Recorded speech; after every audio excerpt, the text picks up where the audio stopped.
Hola, buenos días hermanos, bienvenidos un domingo más al resumen de la asignación de Bensigueme de esta semana. El título de la clase es Mayordomo, fiel, justo y sabio e incluye las secciones de la 51 a la 57. Los santos de Collettville habían llegado a Ohio en 1831.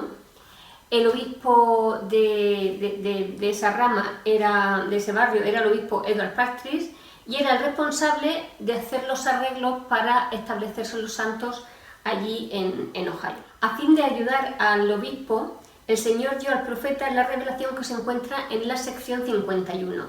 En esa sección, el Señor instruye al obispo en la manera en la que tiene que proceder para repartir las mayordomías entre los santos, y también el dinero, los terrenos y todos esos arreglos que había que hacer para establecerse allí.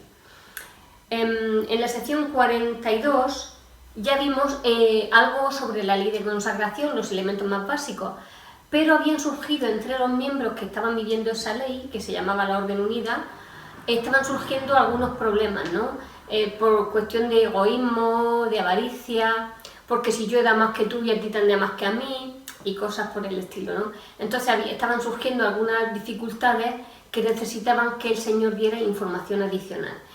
Entonces él fue a preguntar al profeta, el profeta le preguntó al Señor y el Señor le reveló esta sección 51 para aclarar estos temas que le preocupaban al obispo.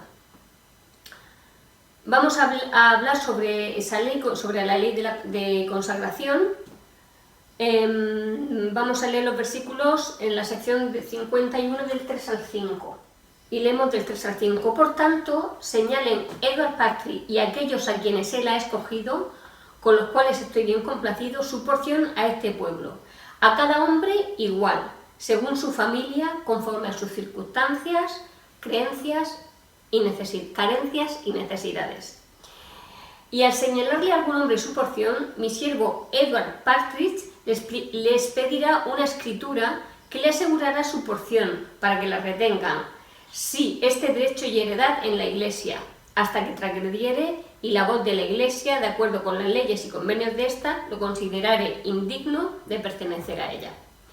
Y si transgrede y no se le estima digno de pertenecer a la Iglesia, no tendrá poder para reclamar la parte que haya consagrado al obispo para los pobres y los necesitados de la Iglesia. Por tanto, no retendrá lo que haya dado, sino que solamente tendrá derecho a la parte que haya recibido por escritura, es decir, a la mayordomía que se le había asignada. Vamos a explicar esto un poquito. Según lo que hemos leído aquí, en lo que consistía más o menos es en lo que vamos a explicar a continuación. Es importante recordar que cumplir con esta ley, con la ley de consagración, era algo voluntario. Se esperaba que los miembros lo hicieran, pero no estaban obligados a hacerlo. Entonces, más o menos como esto funcionaba, es que iba una persona y consagraba a la Iglesia todo lo que tenía. Dinero, terreno, todo lo que tuviera se lo consagraba a la Iglesia, su tiempo, su dinero.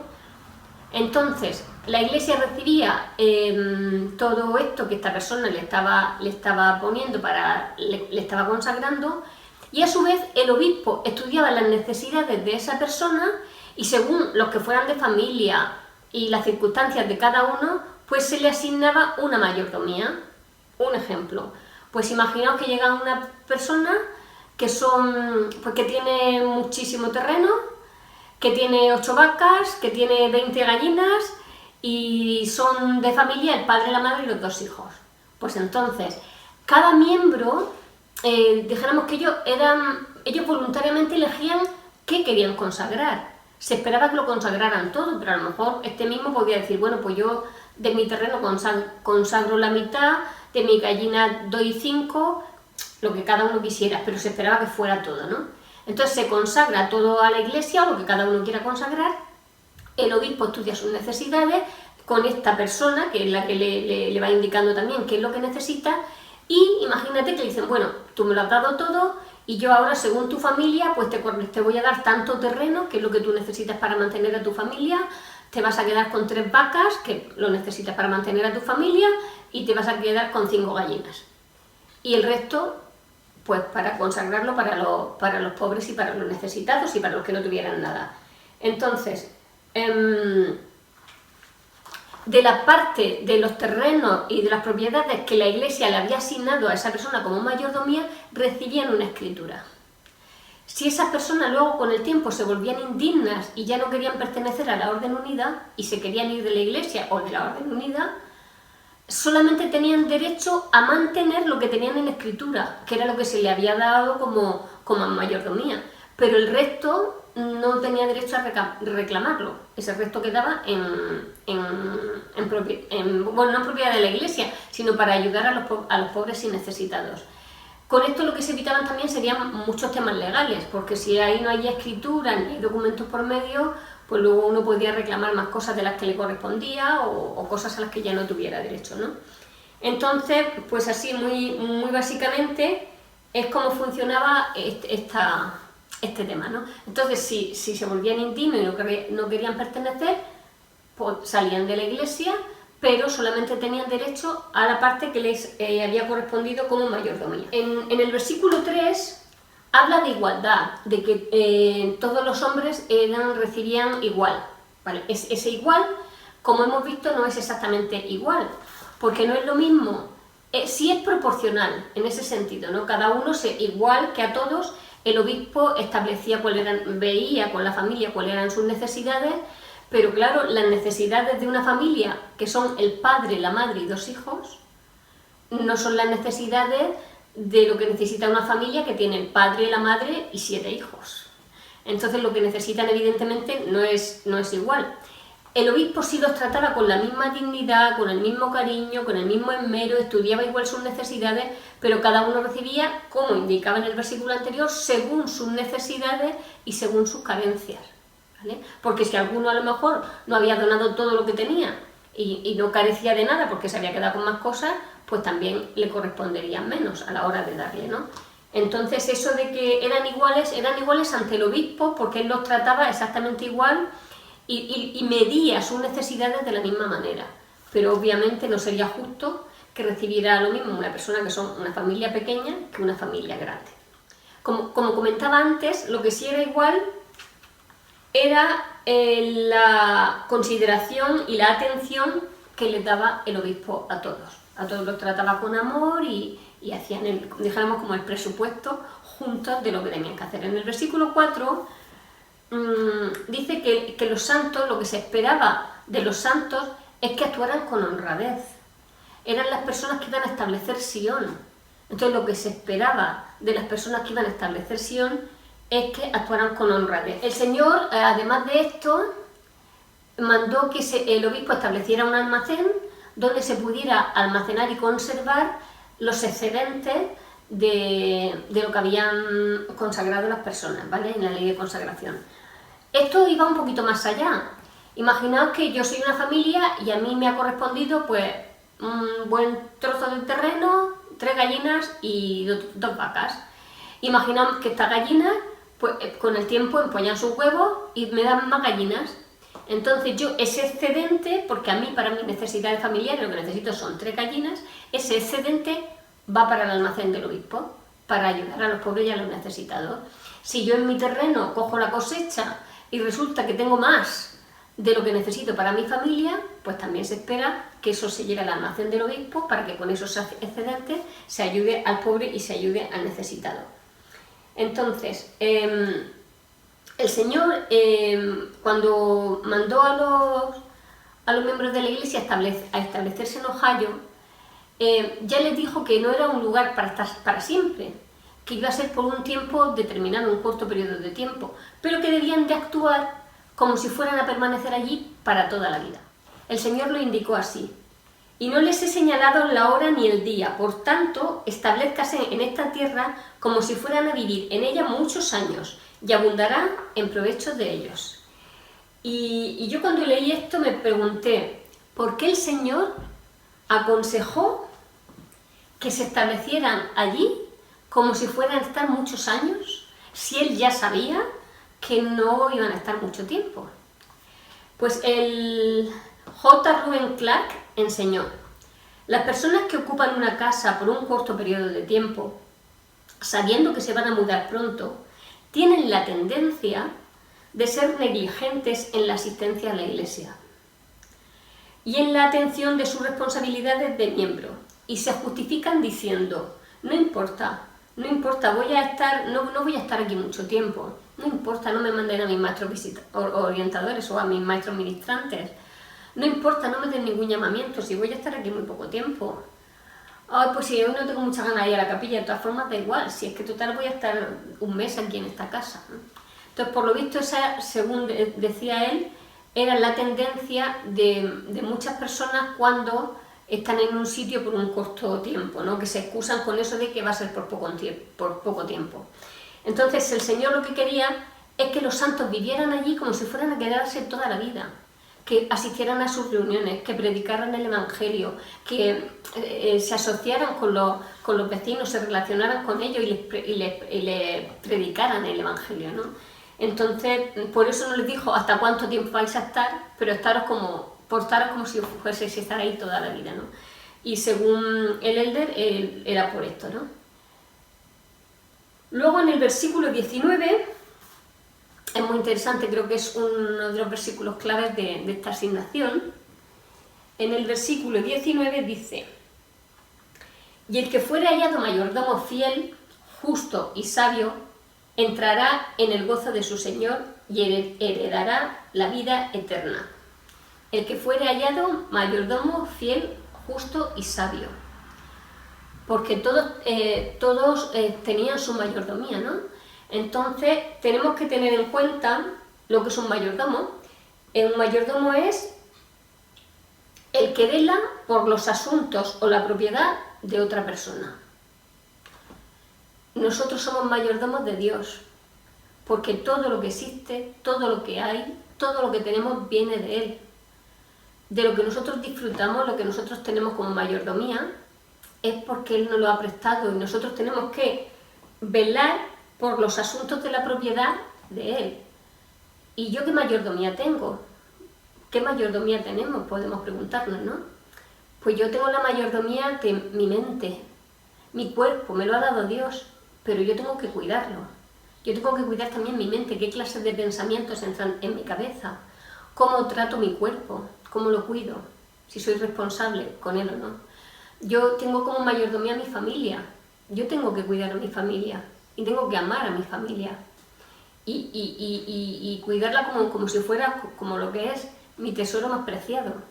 Pero no es mi tesoro, es de Dios y Él me lo ha dado para que yo disfrute de ellos de esta vida y si somos dignos también en la eternidad. Pero tenemos que cuidar esa mayordomía, porque Él nos va a pedir cuentas. ¿Qué hiciste con el marido que te di, Cari? ¿Qué hiciste con tus hermanos? ¿Qué hiciste con los hijos de tu marido, que también fueron tu mayordomía? Tenemos que responder ante el Señor de lo que hagamos con lo que Él nos ha dado y nos haya permitido disfrutar en esta tierra. Cuidarlo y si es posible, si a lo mejor me hubiera dado un campo muy grande, pues multiplicar lo que Él nos ha dado. Para cuando venga a recoger lo que es suyo, que vea que se lo damos con intereses, con más beneficio. Bueno, pues hemos dicho que el mayordomo es el que vela por los asuntos de otra propiedad. Todas las cosas pertenecen a Él y nosotros somos sus mayordomos. Y nuestras mayordomías, pues es más lo que he estado hablando, ¿no? Kimball explicó: en la Iglesia, una mayordomía es una sagrada confianza espiritual o temporal por la cual hay que rendir cuentas. O sea, es una sagrada confianza. Es decir, el Señor tiene una confianza en mí de que lo que Él me ha dado yo lo voy a cuidar. Y me lo da como mayordomía, porque confía, es una sagrada confianza, por la que luego tendremos que rendir cuentas. Somos mayordomos de nuestros cuerpos, nuestra mente, como ya hemos dicho. Pero además todos somos mayordomos de algo que el Señor nos ha dado, que es muy importante y que nos pertenece absolutamente a todos. Bueno, le pertenece al Señor, pero nos lo ha dado como mayordomía a todos los seres que hemos venido a la Tierra a coger un cuerpo, que es precisamente eso, la Tierra, el planeta donde nos ha colocado para que vivamos. Es nuestra responsabilidad, es nuestra mayordomía. Y cuando leí esto de la Tierra me pregunté, ¿cómo se la vamos a devolver? Qué mal se está cuidando el planeta. Y aunque estoy muy concienciada en eso, pero en realidad no hago demasiadas cosas. Cuido algunas, pero no soy muy buena cuidando otras, me refiero al reciclaje y todo este tipo de cosas, ¿no? Y en ese sentido la necesidad de hacerlo, empezar a mejorar en eso, porque la tierra no es nuestra, es del Señor y tenemos que cuidarla, a sus animales, a las personas que viven en ella, las plantas, todo. En la sección 52 aprendemos que cuando el Señor nos da instrucciones y las seguimos fielmente, Él nos va a dar más instrucciones, nos va a dar más revelación para que sigamos haciendo su voluntad. Pero que el Señor no nos da todas las instrucciones de golpe.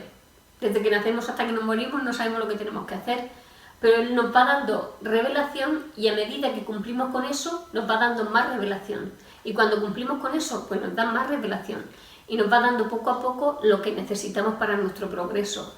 Pero a medida que nosotros vayamos obedeciendo lo que Él ya nos ha dado por revelación.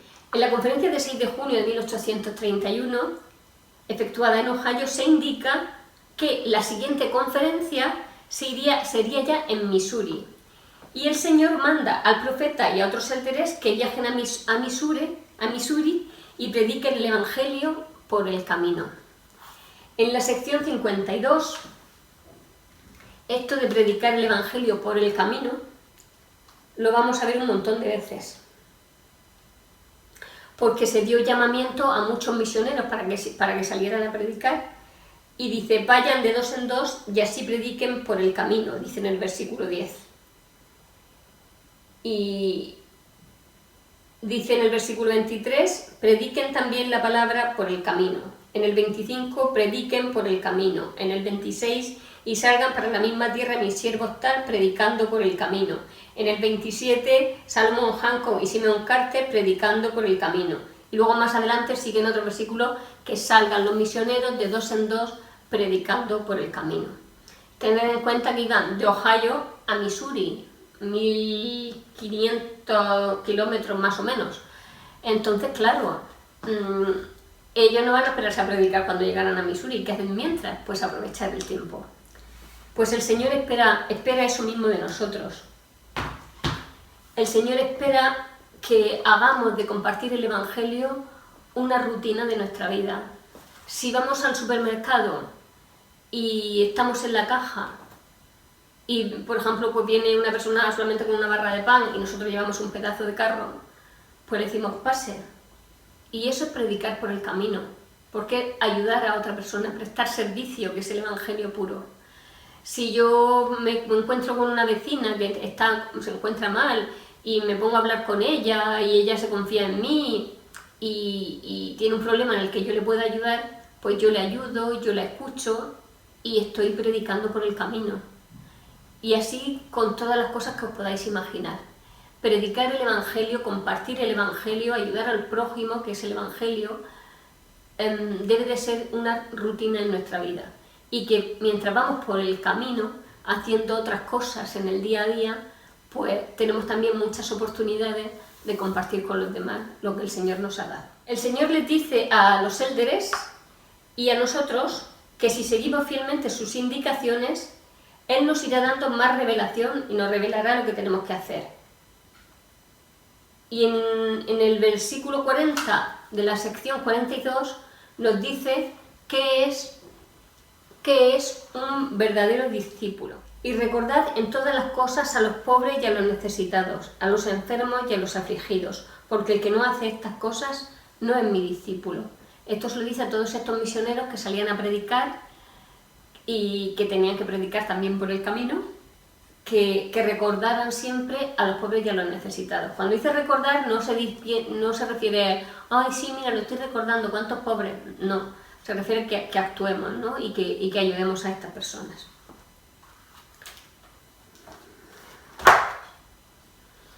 Al finalizar esta conferencia, donde se vieron todas estas cosas, el profeta recibió 3 revelaciones al final de esta conferencia de junio. La sección 53, la 54 y la 55. La sección 53 fue dada para Sidney Gilbert. Él era un recién converso que quería saber lo que el Señor esperaba de él. Porque en la conferencia, como hemos visto, el Señor había llamado a muchos misioneros, pero Él no lo había llamado para servir. Entonces él preguntó al profeta, el profeta preguntó al Señor y se dio la sección 53 y vamos a leer en los versículos del 1 al 4 lo que el Señor le dice. Y dice: Sidney Gilbert, he oído tus oraciones. He aquí yo, el Señor, que fui crucificado por los pecados del mundo, te doy el mandamiento de renunciar al mundo. Toma sobre ti mi ordenación, sí, la de Elder, para predicar la fe y el arrepentimiento y la remisión de pecados, según mi palabra, y la recepción del Santo Espíritu por la imposición de manos. Y también para ser agente de esta iglesia en el lugar que el obispo te designará. ¿Vale? Un agente es una persona que gestiona las cosas en nombre de otra. ¿Vale? Pues a lo mejor tenéis una agencia de seguros, un agente de bolsa, un agente administrativo, o sea, gestiona tus cosas, tú le pagas a esa persona y tienes un agente para que te lo haga. Bueno, pues este era agente, la persona que gestiona una cosa en el nombre de otra. Gilbert, como agente, lo que tenía que hacer era recibir el dinero de la iglesia, comprar terrenos y también debía de ayudar al obispo en los asuntos temporales de la iglesia en Missouri. ¿Vale? Él como agente, esas son las cosas que tenía que hacer. En el versículo 2 hemos hablado de que lo que él le dijo al Señor que hiciera es que tenía que renunciar al mundo. Renunciar al mundo es algo parecido a nacer de nuevo. Cuando uno nace de nuevo, cuando uno tiene ese cambio en el corazón, pues tiene que romper con todas las cosas que hacía anteriormente, con todo lo que era mundano, era pecado, era iniquidad. Entonces cuando uno tiene un cambio en el corazón tiene que romper con todo eso. Pues renunciar al mundo es eso, renunciar a todo lo mundano y tener que cambiar tu forma de pensar, que los impulsos que te motiven a actuar sean unos motivos también totalmente nuevos, es decir, cambiar todo y convertirse en una persona nueva para predicar y llevar ese llamamiento adelante. En la siguiente sección, en la 54, esta es para Neville Knight. El contexto que se da es porque los miembros de la iglesia que vivían en Thompson se hallaban divididos en cuanto a qué tenían que hacer con la consagración de propiedades. Porque ya se había empezado a poner de manifiesto, como hemos dicho al principio, el orgullo y la avaricia entre ellos.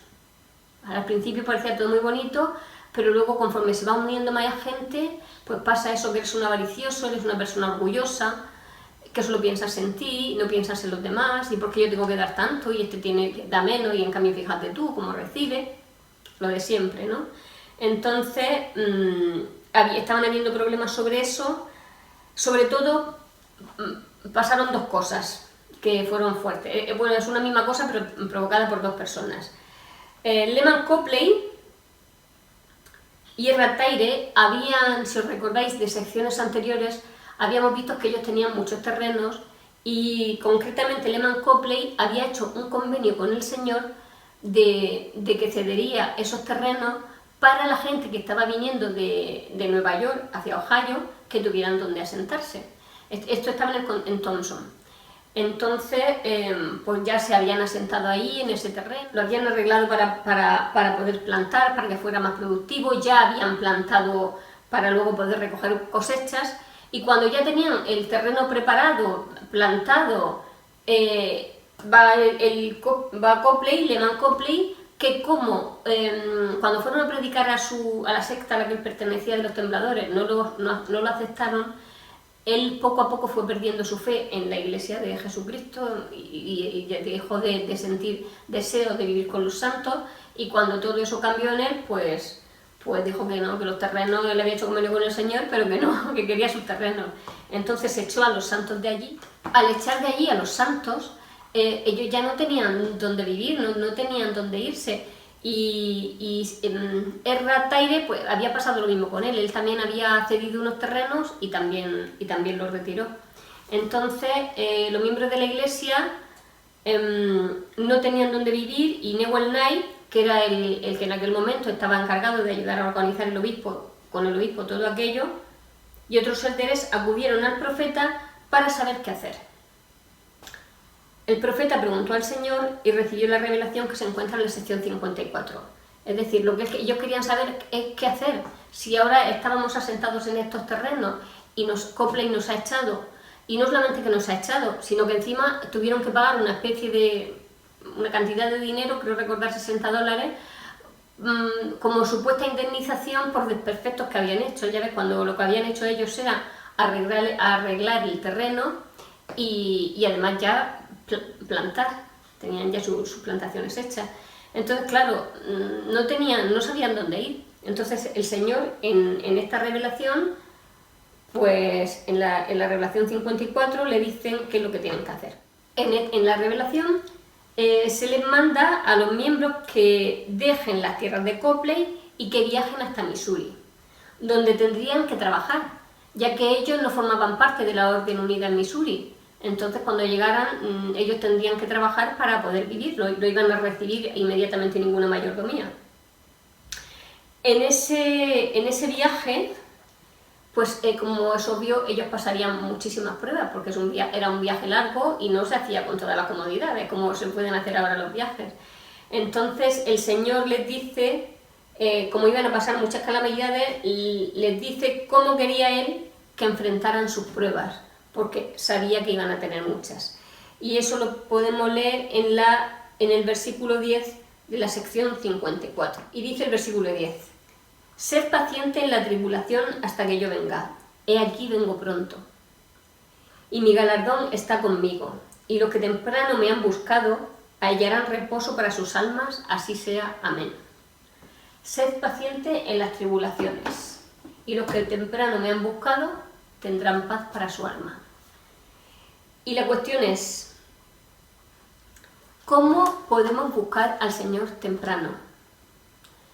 Pues lo podemos buscar temprano de 3 formas principalmente. Buscarlo temprano cada día.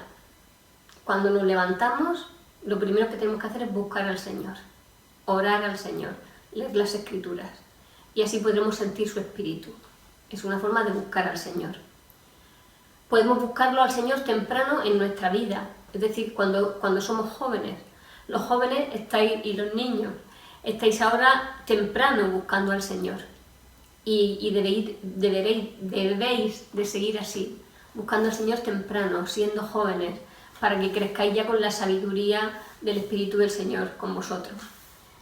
Y también hay otra forma de buscar al Señor temprano, y buscarlo temprano es también buscarlo antes de tener las pruebas. Estas personas tenían que salir de Ohio, tenían que irse para Missouri y van a enfrentar muchas pruebas. Entonces no hay que esperar a estar por el camino y a que se te presenten las pruebas para acordarte del Señor y buscar al Señor temprano, sino que antes de tener las pruebas, si nosotros buscamos al Señor cada día, cuando nos levantamos, cada día, si los jóvenes se acuerdan del Señor cada día, pues cuando lleguen las pruebas estaremos preparados y lo buscaremos pues para obtener su consuelo, pero tendremos confianza en que todo va a salir bien porque hemos buscado al Señor temprano en nuestra vida, en nuestro día a día, en nuestra juventud y temprano antes de que nos vengan las pruebas. Es lo que yo entendí que se refería a esto de buscar al Señor temprano.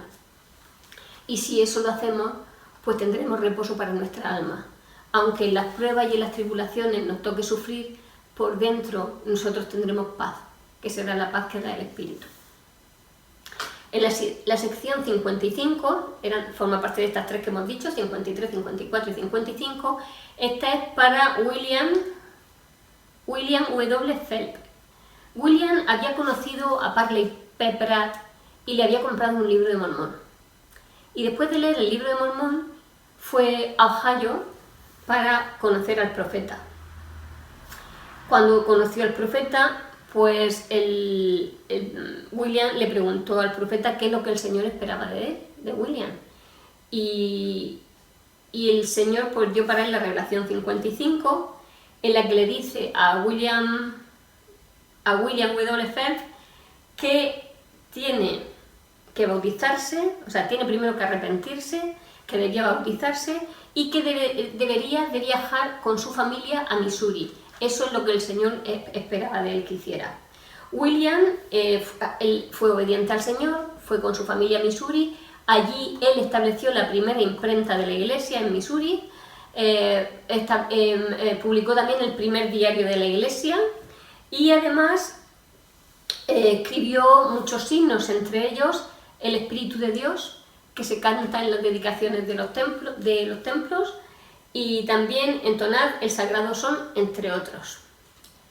William dijo, porque el Señor en el versículo 4 de la sección 55, el Señor le hace un encargo muy especial.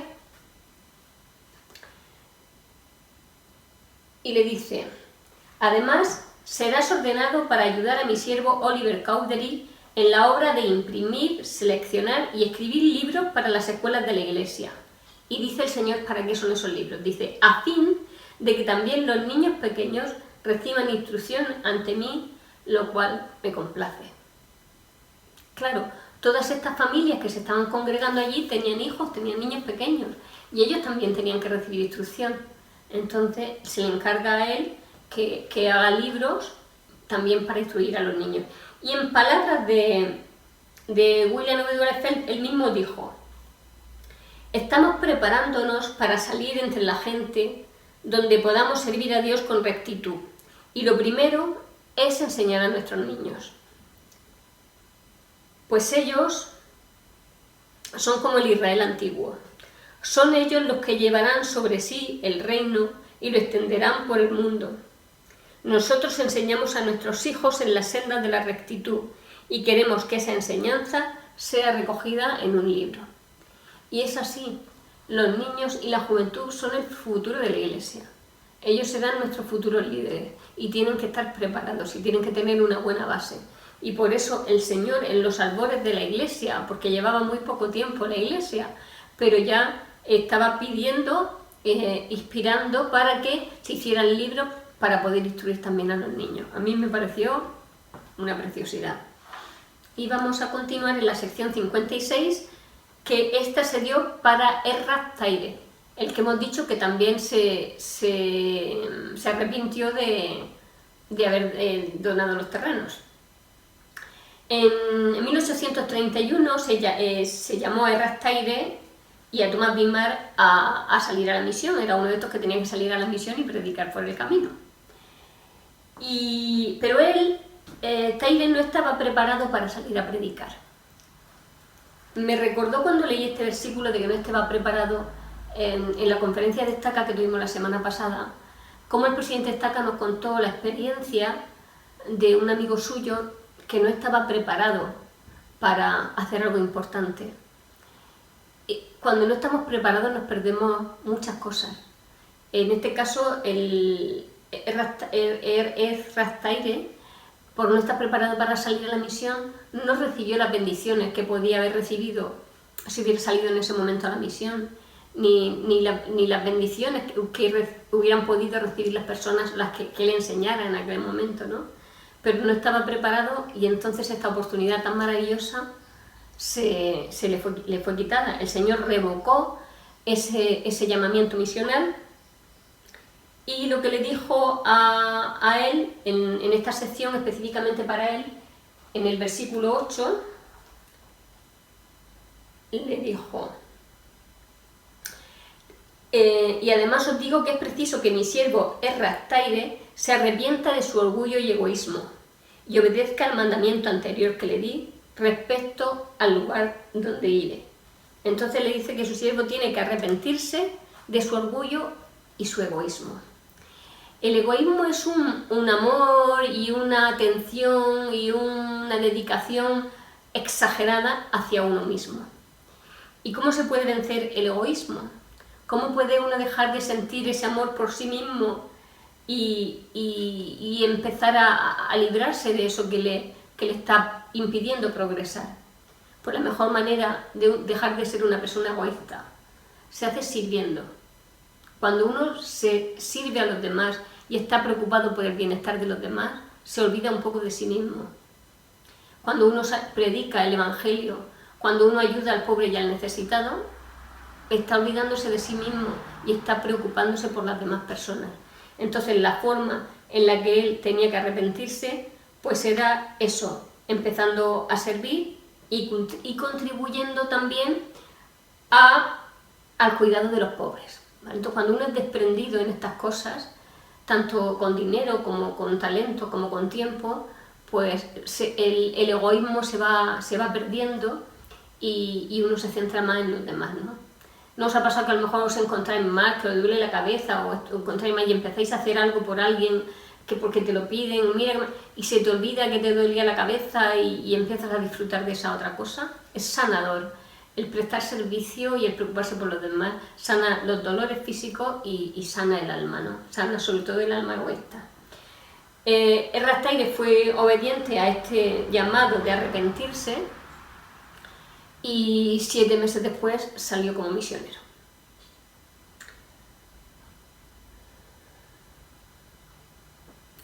En la sección 56, en los versículos 16, 17 y 18, se habla de las responsabilidades que tienen los ricos, pero también las responsabilidades que tienen los pobres, porque ambos tienen las suyas.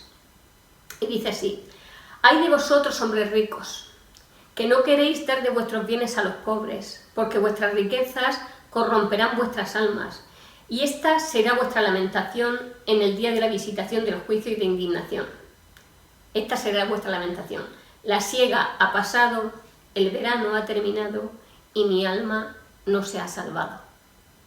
Y hay de vosotros los pobres, cuyos corazones no están quebrantados, es decir, aquellos pobres que no son humildes, cuyos espíritus no son contritos, no están arrepentidos, y cuyos vientres no están satisfechos, porque no se sacian, nunca tienen bastante, cuyas manos no se abstienen de echarse sobre los bienes ajenos, los pobres que roban, cuyos ojos están llenos de codicia, que no queréis trabajar con vuestras propias manos.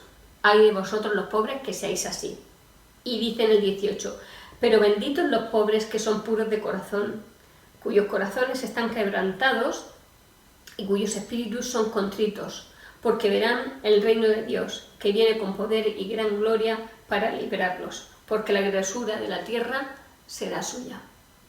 ¿Vale? Hay personas que son pobres pues porque a lo mejor han nacido en un sitio, en un entorno pues que no le ha permitido vivir de otra manera, ¿no? Y han crecido en la pobreza y morirán en la pobreza. Pero hay otros que son pobres pues porque son de la otra forma, ¿no? Son codiciosos, nunca están contentos con nada y roban y todo pues para tener más de lo que tendrían, ¿no?